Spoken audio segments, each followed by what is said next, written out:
नमस्कार। आजच्या व्हिडिओमध्ये आपण एका पौष्टिक चकलीची रेसिपी बघणार आहोत। चकली इतकी सुरेख होते ना, मस्तच एकदम। तुम्ही बघू शकता चकलीला काटे किती सुंदर पडलेले आहेत आणि एकदम क्रिस्पी आणि करायला एकदम झटपट अशी ही चकलीची रेसिपी आहे।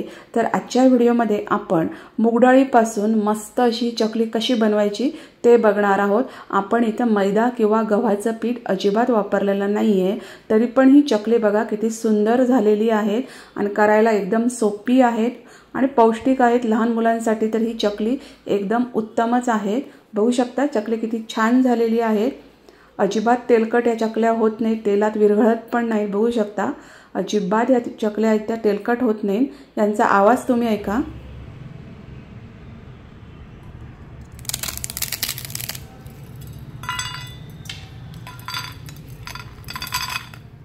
तर बघा किती क्रिस्पी आणि मस्त अशा ह्या चकल्या झालेल्या आहेत।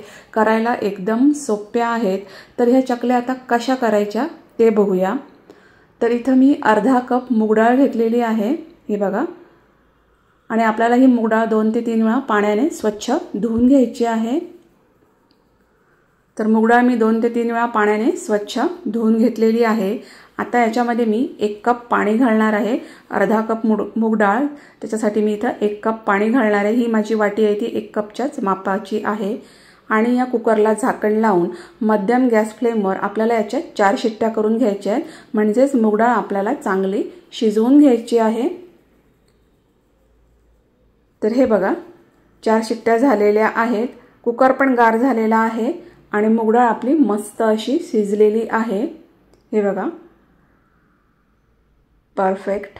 तशी मूगडाळ शिजायला जास्त वेळ लागत नाही, पण पूर्ण अशी शिजली पाहिजे मूगडाळ। आता स्मॅशरच्या साहाय्याने मी सगळी मूगडाळ आहे ती एकदम चांगली अशी बारीक करून घेते। आपल्याला मूगडाळीचा इथे एकही कण नकोय, एकदम त्याची चांगली अशी पेस्ट करून घ्यायची आपल्याला। तुम्ही हे मिक्सरमध्ये सुद्धा करू शकता। आणि एका भांड्यामध्ये मी ही मूगडाळीची पूर्ण पेस्ट काढून घेते। एक मोठं भांडं घ्यायचं आणि त्याच्यामध्ये काढून घ्यायचं, कारण आपण याच्यामध्ये चकलीचं पीठ बनवणार आहोत। आता याच्यामध्ये आपण वापरणार आहोत तांदळाचं पीठ। तर 2 कप इथं तांदळाचं पीठ वापरायचं आहे। तुमची अर्धा कप जर मूगडाळ असेल तर 2 कप तांदळाचं पीठ। सगळं प्रमाण परफेक्ट आहे। खूप छान चकल्या तयार होतात। आणि मोहन म्हणून आपण इथं बटर वापरतोय। बटरमुळे चकली तर आपली खुसखुशीत होणारच आहे, पण या चकलींची चव आहे ती खूप छान येणार आहे। तर 2 टेबलस्पून एवढा मी बटर घातलेला आहे। घट्टच बटर आहे, म्हणजे 2 मोठे पोहे खाण्याचे चमचे तुम्ही समजू शकता, हे बघा। आणि आता हे जे आहे ते सगळं छान एकत्र करून घ्यायचे, म्हणजे हे जे बटर आहे ते या पिठाला चांगलं आपल्याला चोळून घ्यायचं आहे। तसं मस्त सगळं ते पीठ एकत्र करून घ्यायचं हाताने आणि मस्त असं ते बटर आहे ते सगळ्या पिठाला छान अगदी असं चोळून घ्यायचं आहे आपल्याला, म्हणजे आपल्या बटरचं परफेक्ट मोहन या पिठाला बसणार आहे। बघू शकता मस्त असं मी चोळून घेतलं, सगळ्या पिठाला मस्त असं बटर लागलेलं आहे। आता याच्यामध्ये मसाले घालूया। पाव चमचा हळद, अर्धा पाव चमचा हिंग, 1 चमचा लाल तिखट, 1 चमचा मी धना जिरा पावडर घातली आहे, अर्धा चमचा ओवा, 1 चमचा तीळ आणि 1 चमचा मीठ घातलेलं आहे। याच्यामध्ये धना जिरा पावडरचं प्रमाण जास्त ठेवा, माझ्याकडे एवढीच होती म्हणून घातली। तुम्ही 2 चमचे इथं धना जिरा पावडर वापरू शकता। सगळ्या सुक्या मसाल्यांची क्वांटिटी तुमच्या आवडीनुसार तुम्ही कमी जास्त करू शकता। आता हे सगळे मसाले आहेत ते या पिठामध्ये पुन्हा एकदा छान अगदी एकत्र करून घेऊया। हे बघा सगळे मसाले ह्या पिठामध्ये मी मस्त असे एकत्र करून घेतले। आणि आता आपल्याला हे पीठ मळून घ्यायचं आहे। तर नॉर्मल रूम टेम्परेचरचंच पाणी वापरायचं आहे, कुठलंही कोमट गरम असं काहीही पाणी वापरण्याची गरज नाही आहे। आपण जसं भाकरीसाठी पीठ मळतो तसं आपल्याला पीठ मळून घ्यायचं आहे नॉर्मल पाण्यामध्ये। परफेक्ट बघा। पीठ मात्र खूप जास्त पातळ मळायचं नाही, नाही तर चकल्या या खराब होतील, म्हणजे त्यांना काटे वगैरे चांगले सुटणार नाही आहे।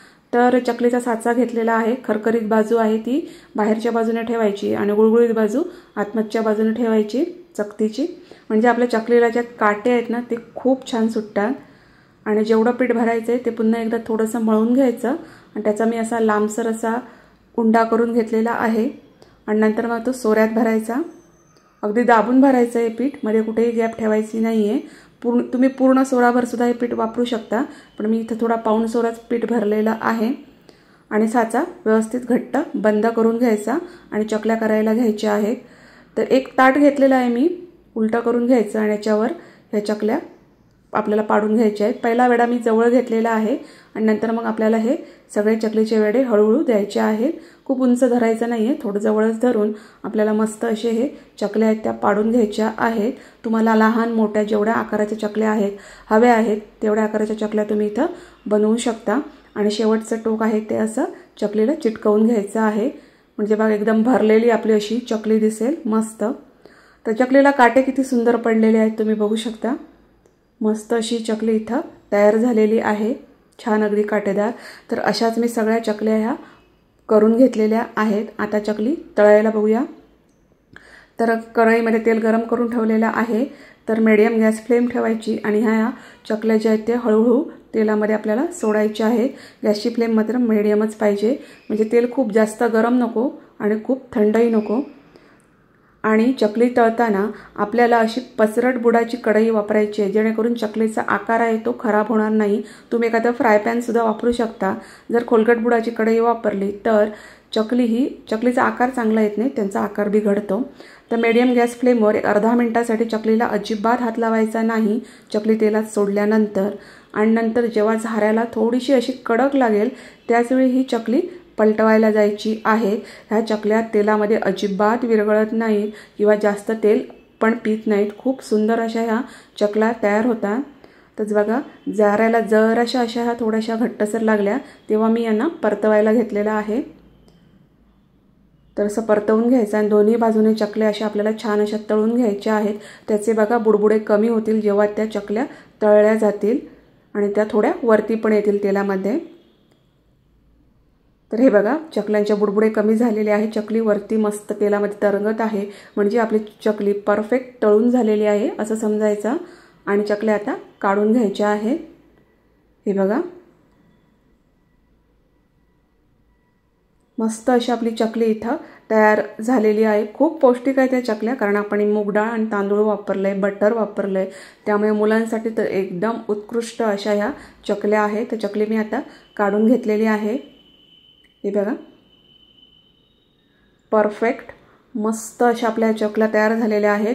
अजिबात ह्या मऊ वगैरे पडत नाही, तुम्ही कितीही वेळ ह्या उघड्या ठेवा ह्या अजिबात मऊ पडत नाही। तर अशाच प्रकारे मी बाकी सगळ्या चकल्या आहेत त्या तळून घेतलेल्या आहेत। तर उलथाण्याच्या साहाय्याने अशी चकली उलथाण्यावर घ्यायची आणि मग तेलामध्ये सोडायची, म्हणजे आपल्याला तेलामध्ये आपला हात भाजण्याची पण जी भीती आहे ती कमी होते आणि चकल्या पण मस्त अशा तेलामध्ये सोडल्या जातात। आणि दोन्ही बाजूने मध्यम गॅस फ्लेमवर आपल्याला छान अशा ह्या चकल्या तळून घ्यायच्या आहेत। हे बघा त्याचे बुडबुडे कमी झाले, म्हणजे परफेक्ट आपल्या ह्या चकल्या इथं तळून झालेल्या आहेत। तर अशाच प्रकारे मी सगळ्या चकल्या तळून घेतल्या आणि फक्त अर्धा कप मूग डाळीमध्ये मी जवळजवळ 1.5 किलो चकल्या बनवल्या।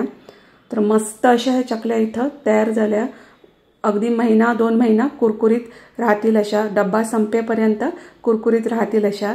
तर मस्त अशा चकल्यांची मूगडाळ चकल्यांची रेसिपी तुम्हाला कशी वाटली ती कमेंट्समध्ये नक्की सांगा। व्हिडिओ आवडला असेल तर लाईक करा, शेअर करा। थँक्यू।